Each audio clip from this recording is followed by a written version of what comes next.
Cinema பட பாணியில் உலோக சிலை மூலம் கோடி ரூபாய் மோசடியில் ஈடுபட முயன்ற கும்பலை போலீசார் அதிரடியாக கைது செய்துள்ளனர். சாமி சிலை பேசும் என்று புருடாவிட்டு முரட்டு பக்தருக்கு நாமம் போட முயன்றவர்கள் போலீசாரின் தரிசனத்திற்கு ஆளானதன் பின்னணி என்ன? சதுரங்க வேட்டை திரைப்படத்தில் இருடியத்திற்கு ஒரு பவர் உண்டென கூறி கண்மூடித்தனமான நம்பிக்கை உள்ள ஒருவரை ஏமாற்றும் இந்த காட்சியை போன்று சாமி சிலையின் பெயரில் தேனியில் ஒரு சம்பவம் நிகழ்ந்துள்ளது. ஒரு பொய் சொன்னா அதில் உண்மையும் கலந்திருக்க வேண்டுமென கூறும் நாயகனின் கூற்றுப்படி பெர்ஃபார்மன்ஸ் செய்தவர்கள் வசமாக சிக்கியுள்ளனர்.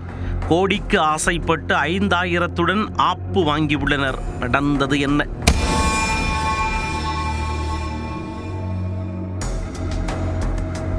தேனி அருகே உள்ள சுக்குவாடன்பட்டியைச் சேர்ந்தவர் ஆண்டவர்.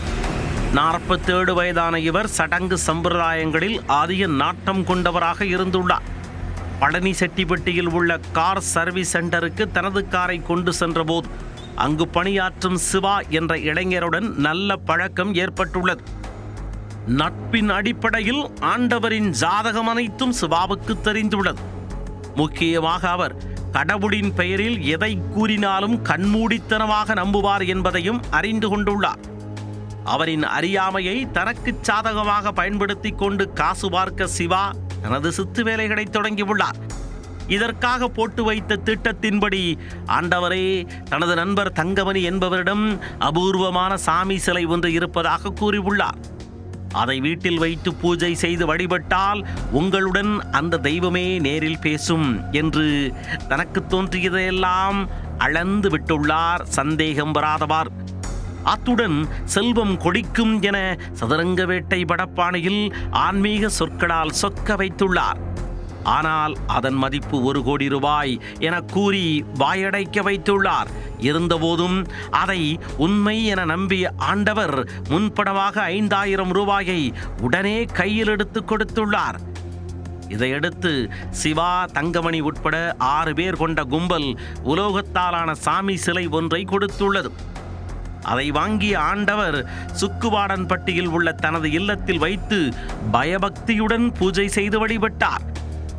நாட்கள் பல கடந்தும் சிலை எவ்வித அசைவின்றி இருந்ததால் தான் ஏமாற்றப்பட்டதை உணர்ந்து ஆண்டவர் அதிர்ச்சியடைந்துள்ளார்.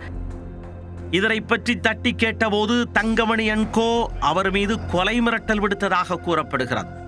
இதுகுறித்து பழனி செட்டிப்பட்டி காவல் நிலையத்தில் ஆண்டவர் புகார் அளித்துள்ளார். அதன் அடிப்படையில் விசாரணை மேற்கொண்ட போலீசார் சிவா, தங்கமணி, பாலமுருகன், சம்பழகு, சூரிய பிரகாஷ் மற்றும் ரவீந்திரன் ஆகிய 6 பேர் மீது வழக்கு பதிவு செய்து கைது செய்தனர். மேலும் அவர்களிடம் இருந்து சிலை, 3.5 கிலோ எடை கொண்ட 8 பச்சை நிற கற்கள் மற்றும் கார் ஆகியவற்றையும் பறிமுதல் செய்தனர். 1 கோடி ரூபாய்க்கு பேரம் பேசி வெறும் 5000 ரூபாயுடன் மோசடி கும்பலிடம் இருந்து தப்பியதாக ஆண்டவரும் நிம்மதியடைந்துள்ளார்.